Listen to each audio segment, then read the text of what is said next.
Olá, mulher linda! Sabe que edifica o lar.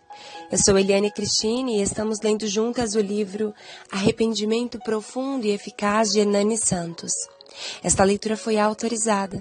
Para a aquisição do livro, entre em contato com a editora Vem. Leitura 30. Arrependimento, a necessidade universal. Pai, eu oro pela amiga que me ouve.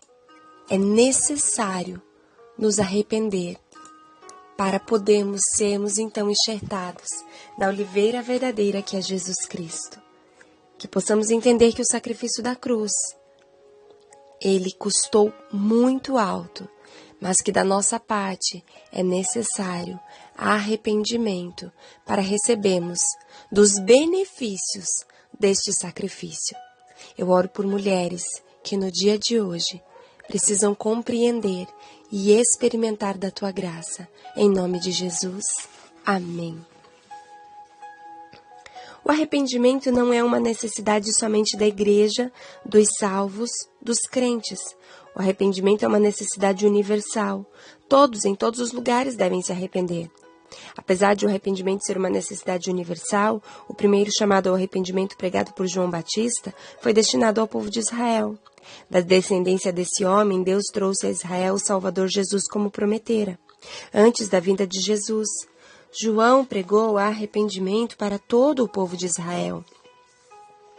Atos capítulo 13, do versos 23 ao 24. Porém, o plano de Deus envolve toda a grande comissão.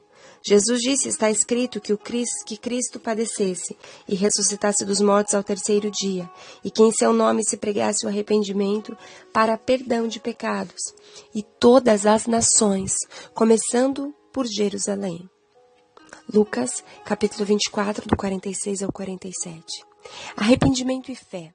Algumas pessoas costumam argumentar que o chamado à fé aparece no Novo Testamento, sem, contudo, fazer qualquer menção ao arrependimento.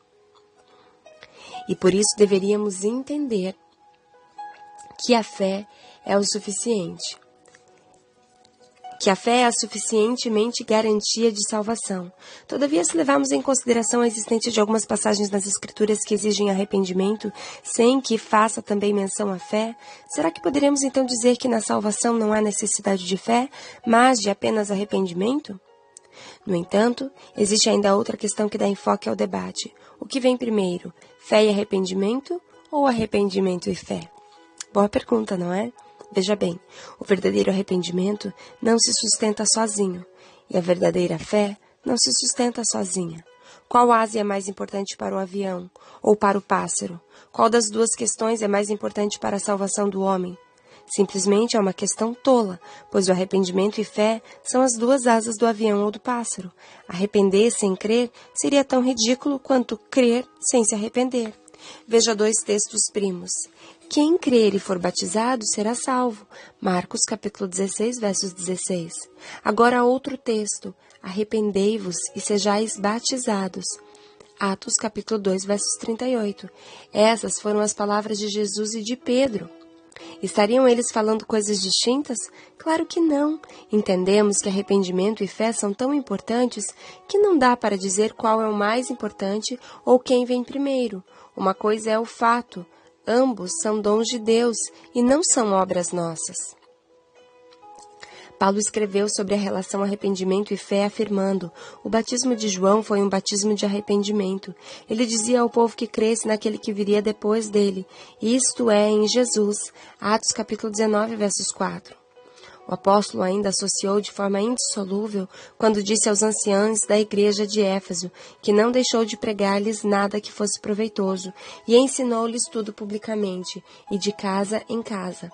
Testifiquei tanto a judeus quanto a gregos e que eles precisavam converter-se a Deus em arrependimento, em fé em nosso Senhor Jesus. Atos capítulo 20, versos 21. Jesus jamais estará em uma alma na qual o precursor não tenha sido o arrependimento e a fé. O arrependimento para a vida é uma graça cuja doutrina deve ser tão pregada por todo ministro do Evangelho como a da fé em Cristo.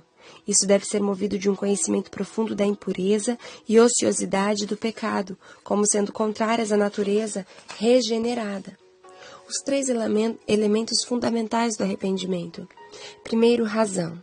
Segundo, emoção. E terceiro, vontade. Primeiro, razão. Arrependimento é mudança de mente. Suas razões têm que ser completamente mudadas no processo do arrependimento.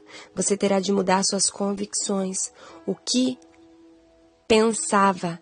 Arrependimento é uma mudança de convicção. Segundo, emoção. Isso fala da tristeza que Deus envia. Segundo a carta aos Coríntios, capítulo 7, versos 10.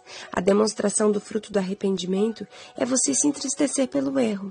A ausência desse ingrediente faz você pecar e depois não sentir nada pelo pecado.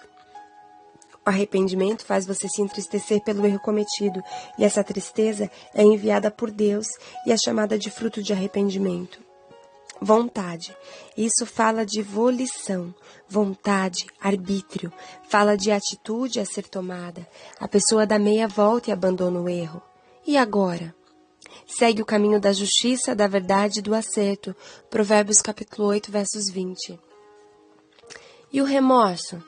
O remorso tem 2 dos elementos contidos no arrependimento. São eles razão, ela pode estar convencida do seu erro, e emoção, ela pode estar entristecida do seu erro. No remorso, a pessoa não toma o caminho do acerto, não volta, não segue o rumo da justiça e nem toma o caminho da verdade. Temos claros exemplos na Bíblia de pessoas que disseram a seguinte frase: eu pequei, ou seja, têm consciência de seus atos pecaminosos. Essas mesmas pessoas também, como veremos, se entristeceram pelos seus pecados. Diante disso, vou tomar emprestado um sermão de Spurgeon que li há muito tempo e que ajudou a reformar meu conceito de arrependimento. De acordo com Spurgeon, existem pelo menos 7 vezes na Bíblia a frase eu pequei, mas apenas 2 dessas 7 obtiveram verdadeiro socorro de Deus mediante seu arrependimento. São elas as frases: primeiro, o pecador endurecido. Segundo, o homem dúbio. Terceiro, o homem que não é sincero. Quarto, o penitente duvidoso. Quinto, a confissão de desespero. Sexto, a confissão agonizante. Sétimo, a confissão abençoada. Uau! Glória a Deus! Que o Senhor nos ensine a discernir aquilo que é pecado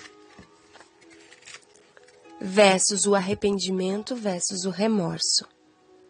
Pecado precisa ser acompanhado de ações e atitudes de mudança de vida.